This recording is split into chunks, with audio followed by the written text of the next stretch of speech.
Hi, and welcome to twoquestions.tv. I'm your host, Susan Baroncini-Moe.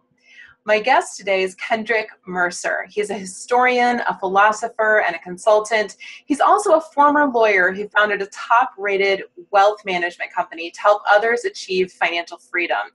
In studying his clients' lives and his own, as well as studying the wisdom drawn from literature of every culture and historical area, he came to understand the path laid out in his book, this book, Whole Self, A Concise History of the Birth and Evolution of Human Consciousness. Kendrick, thank you for joining me. Welcome. Thank you. This book it's meaty, to say the least. It's not a long book. It is, as you say, concise, but it's a rich book. There's a lot here. And so what I'm hoping we'll be able to do, because it's really, there's a lot of philosophy in here, and it's a lot. So what I'm hoping we can do is bring it down a little and maybe get into a little practicality.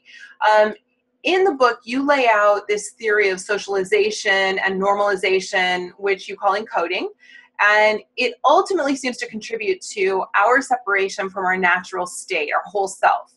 It sounded to me when I was reading this like you were saying that there's this core self who we're meant to be naturally, which as a social psychologist, it makes me go back to that old nature versus nurture argument. But what seems to me the most important here is what happens when we are separated from our natural state. So how could someone who might be watching today know, like, what are the symptoms of being separated from our natural state?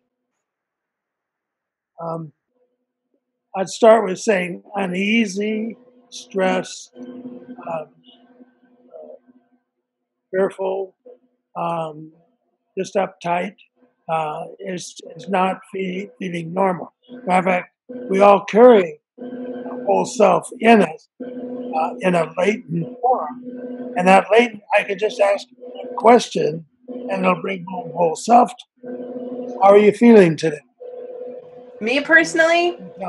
I'm feeling pretty good. Let's say you feel stressed. Okay. You feel stressed, and then I say, what are you comparing it to? The only thing you can be comparing it to is whole self, which is in each of us. So the standard that we have is whole self, and use it every day, even though we don't know it. So when I ask somebody, how you doing? They say, God, I'm really uptight. I'm really stressed. How do they know that? You got to be comparing it. That standard is whole self. And that whole self is a tranquil, peaceful, non-fearful state, which is our natural state. Wow. Okay. I get that. Okay. I understand now. All right. So we are separated from everybody is separated from their natural state, most people, let's say. And it means that we have this fear focus that you talk about in the book, as well as all these other problems. So I know it's a history book insofar as you're talking about kind of how we got here, where we are today. But what kind of practical wisdom could you impart, not me, you, to the viewers today to help them really begin their journey to reconnect with the whole self? Like maybe three things that they could start with to help them reconnect back to that natural state. Okay, first let me state the problem so we understand it. Right on. When we shift consciousness, which is 60,000 years ago, we shifted for the first time. We're the only animal that can abstract think. Abstract things mean we can think of the future. Prior to that state, we could only be in the moment. We couldn't have any fear unless it was in the picture at that moment. If I was standing in a field, there'd be no fear, no anxiety, unless it was in that moment. And if I heard a crack of a bush, fear would come up and my alert would go off, and then I would respond appropriately. Right. But we worry about all these things. So when we get up in the day, we're thinking of all the things we're going to do or should do or have to do. And that's not a normal state. And what we do is we end up with anxiety and stress And the whole world, everybody in the world that I know, except maybe a few philosophers, are stressed. Yes. And and they live on a path of should do instead of preferential path, which is our natural state. What do I prefer? Now, a lot of times you think, well, I don't prefer this kind of work, but what is true is you might prefer it if that's how you make a living. When you sat down for a moment, you say, no, I really want to do it. And so living by preference and peace of mind. The first way to start is to realize, with just the simple example I gave, I'm always comparing my state of being with my natural self. So I know it's there. You could see it when I asked you that question. Yeah, that You makes a saw lot it of sense. and so it's in us. And what we want to do is tap into, and that takes trusting ourselves. So instead of overthinking and overanalyzing, trust ourselves to respond spontaneously and appropriately and living our life in the moment. And so that's the first step. That's hard. It is a little hard, but one of the things that we have to do to get there is get rid of all the pain and loss that we're carrying.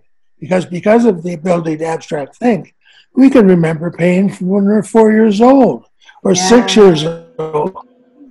And we're packing that and we're screening everything through it. So when I work with a client, one of the things I do, I go through a process of identifying every pain and loss and trouble from the past and have them form an intention, go through a process of elimination to clean those out. Now, you can do it yourself. I have done it many times myself, and that's by identifying all the past that's troubling our present.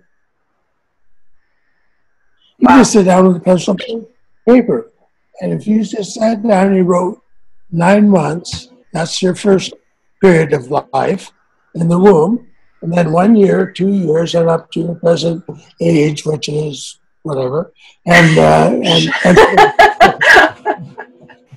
not going to mention. No, I'm 45. I don't care. That's a pretty short. So you put a gap between there and write down everything that troubled you in that year. Any stress, any shame, or if you were ashamed or put down in school by a teacher or by a parent or by anyone, and you write down all those, and then you're identifying them, and you're going through the process and identifying all of those and addressing them and forming an intention and letting them go. I bet that's a difficult thing to do. I bet it's difficult to do on your own. It's difficult to do on your own, but it's doable. All right. I want people to know they can do it on their own. I did, but I also put people through what I call a one-day process, in which we do that exactly, eliminate every pain and loss from the past. It makes it easier then to trust oneself. And but that you asked me how to do it, and that's the process.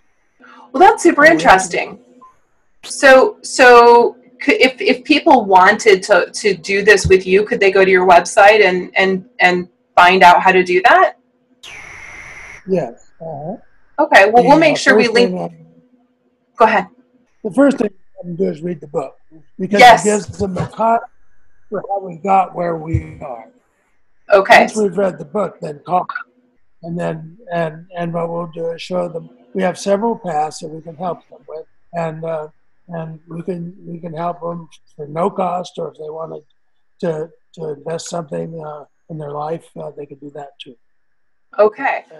Well, we'll make sure that we put the link so people can get this book in the notes for the show today. We'll also put that the link to your website as well, so people can reach out to you once they have read the book. But you understand, viewers, that your first job, your mission, read this book, not allowed to contact Mr. Mercer until you've read this book. So read the book. All right.